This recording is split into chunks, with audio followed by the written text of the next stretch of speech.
Welcome to Thunder Bay Live. I'm here today with Keith Hobbs at Renaissance Cafe. And Keith, welcome back. First of all, it's been a long time since we had a conversation. Yeah, Happy New Year. Although it's the first time we've been together since the New Year, I think. So. Yes, well, it's been a long time. It's been a great year so far for Thunder Bay. I want to talk to you, Keith, today about the bridge. Two bridges actually. Let's start off with the Nipigon Bridge.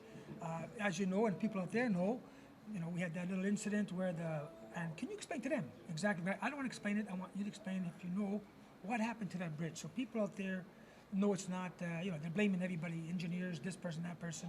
What did happen out there? Yeah, I mean, we haven't heard the engineering report on it, but apparently some bolts went with the cold weather, which is a little frightening in itself. But they've got it back to one lane of traffic each way, and we're imagining that bridge will be fixed up.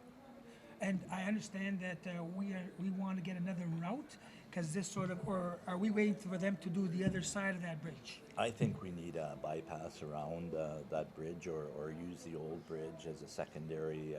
When you think what happened, the traffic right across Canada was cut off, and the country was separated. And that bridge is the only access. And I've always said, if a terrorist attack ever wanted to take out that bridge, we'd be in big trouble as a country. So we need to start looking. And if you look up around Cameron Falls, that area up there, there's an old roadway. There's a bridge. You look at the Kinghorn route. They have a rail bed there.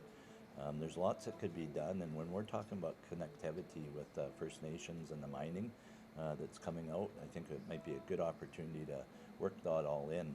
I don't want to see a secondary highway built so that we're cutting off Scriber Marathon, Terrace Bay, and they're, without commerce. That's not what I had in mind when I said it.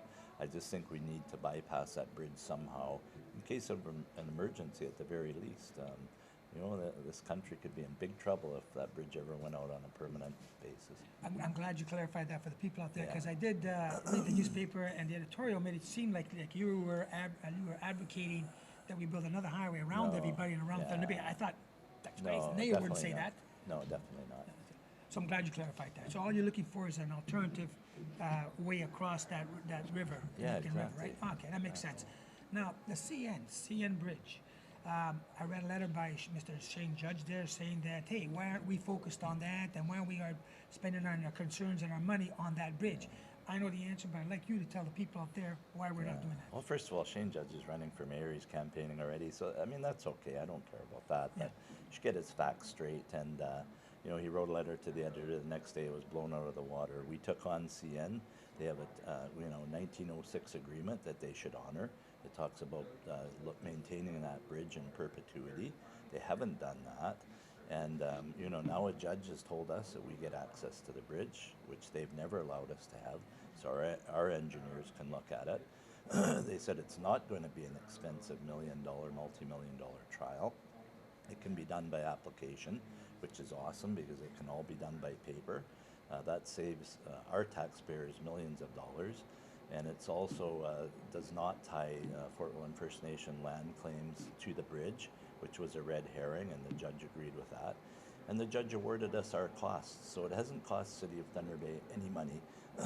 CN has had to pay our legal bills. Wow. So you know what, in hindsight, we did the right thing as a council. We made a good decision, and I think the judge slapped CN on the wrist, and that's only the first phase, mind you, of this process. But this process isn't going to take 5 or 6 years now to get through the courts and drag through the courts. So it was a victory for Thunder Bay. That bridge is not owned by the City of Thunder Bay. So I'm going to say to Shane Judge and others, why the heck would the City of Thunder Bay spend taxpayers' dollars fixing a bridge that we don't even own? And you know what? To even talk about a new bridge right now could give CN ammunition, saying, well, Thunder Bay recognizes that they need a new bridge.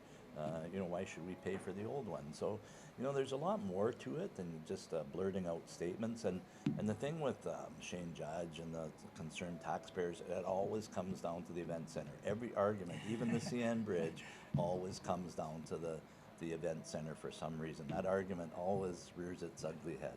Well, I'm glad you clarified that, because a lot of people out there don't realize that CN is actually responsible for that bridge. And you're right. Why should they You know, I'll give you an pay? example. We have an agreement with Fort Owen First Nation dating back, I think it's 1914 or 1910, somewhere around there, that we maintain the Mission Road in perpetuity because it goes up to Loch Lomond, which was Yeah. our water source. Last year, we had to pay $1 million to upgrade that road for them, and we did it because we signed an agreement, and we honored that agreement. And that's what CN should be doing. We've said that all along. You sign an agreement, whether it's 100 years old or not, it's still an agreement. It's like the treaties with the First Nation people. We signed those treaties 100 years ago, hundreds of years ago. They're still valid to this day. So don't break your promises, don't break your treaties. We don't as a city. Well, I'm glad you straightened it out for the people out there because there was a lot of misconceptions out in Thunder Bay about whose responsibility was the bridge. Keith, I want to thank you for being here today on Thunder Bay Live. We're at the Renaissance Cafe. We'll be asking the mayor many questions. If you have any questions or concerns, contact Thunder Bay Live at info@thunderbaylive.com. Thank you. Have a great day.